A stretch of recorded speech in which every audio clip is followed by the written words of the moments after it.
The Russian revolutions of 1917 appear to open the way for a great experiment in democracy and social justice.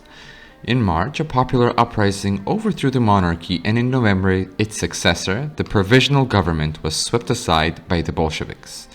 These events occurred in the midst of World War I, a devastating war for Russia, one that revealed just how misguided and indecisive the last Tsar, Nicholas II, truly was.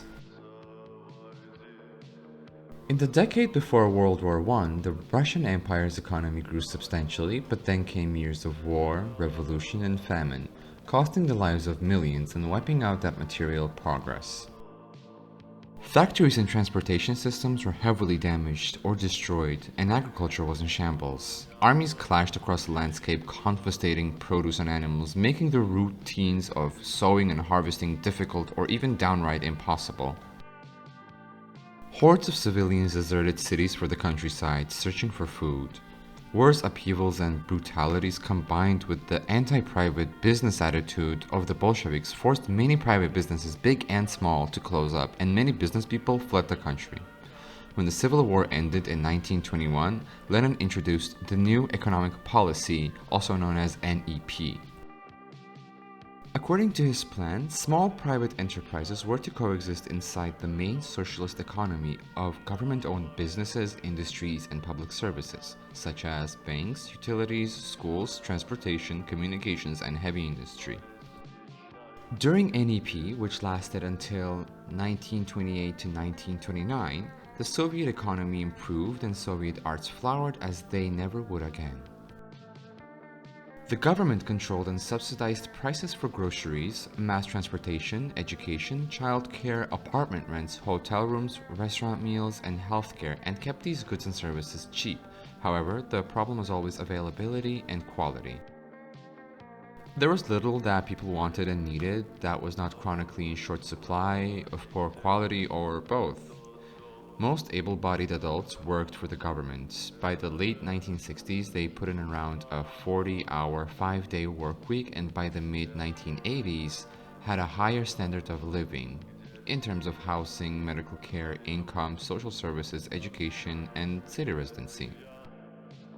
Although all workspaces had a branch of the state trade union system called Profsayuz, unions were government-operated paper tigers without the right to call strikes, protest wages or working conditions, demand changes in management, and so forth. Nevertheless, after Stalin, laborers did go on strike when they were enraged about the poor circumstances of their work and lives. In 1962, when the government announced a reduction in take-home pay and an increase in the price of meat and butter, workers, first in Novocherkassk and then across the country, went on strike, demonstrating and rioting, a show of anger not seen since the early days of the revolution. In the summer of 1989, shortly before they were given the legal right to strike, miners walked out demanding more and better consumer goods, especially food staples. In spring of 1991, just before the government collapsed, 300,000 out of 1.2 million miners and other workers participated in strikes and slowdowns for 2 months, demanding not only higher wages and improvement of their miserable, dangerous working conditions, but an end to the Soviet economic system. Not only free workers contributed to the economy, prisoner labor was a significant part of it as well, until Khrushchev began systematically reducing prison camp populations after his 1956 anti-Stalin speech.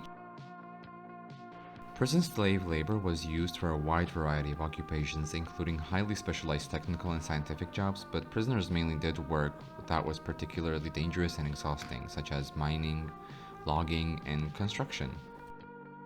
Much of this back-breaking slave labor was done in the Arctic Circle, a place to which few people would ever willingly go. Prisoners contributed heavily to the Soviet war effort during World War II, producing much-needed goods for the military, such as food, cloth for uniforms, and hand grenades. Although all able-bodied people were promised work, there was still unemployment. Farm workers were often seasonally jobless. New graduates might be unemployed for a shorter or longer period. Sometimes people quit to search for something better, perhaps in a place they would rather live. Those who were in political trouble but not in prison were very likely to remain jobless. Unlike collective farmers in the earlier years who were paid with produce, urban workers were paid mostly in cash. The amount depended on how much social prestige the job had as well as its perceived importance to the economy. Tractor drivers earned more than cow herders, university professors more than street sweepers, star singers more than members of the chorus. However, since resources went mainly into heavy industries and the military rather than manufacturing consumer goods, such goods were chronically in short supply, and even good wages did not guarantee getting them. People often needed more than cash. They needed time to stand in line, networking connections for help in locating and acquiring products, and goods or skills to barter for what they wanted. Consumer goods were not only scarce, they were also unevenly distributed. Shopping was an unrelenting concern of most people's daily lives because there were constant shortages of everything except bread and vodka. People did not so much shop as forage for food as other common household purchases. As a Soviet woman pointed out to Hedrick Smith, long lines were the norm for just about anything, including a decent purse, a nice writing table, a typewriter, a good woman's bra. From about the 1960s, city folk began acquiring such luxuries as small refrigerators, sewing machines, radios, TVs, stereo systems, tape recorders, vacuum cleaners, washing machines, and cars. In 1965, about 1/4 of all families had a television set, 1/5 a washing machine, and 1/10 a refrigerator.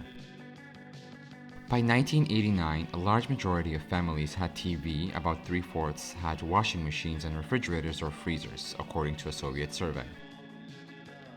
By then, it was also common amongst most families to own vacuum cleaners, sewing machines, and tape recorders. 1/5 of non-collective farm families had their own car, but clothes dryers, dishwashers, and microwaves were rare.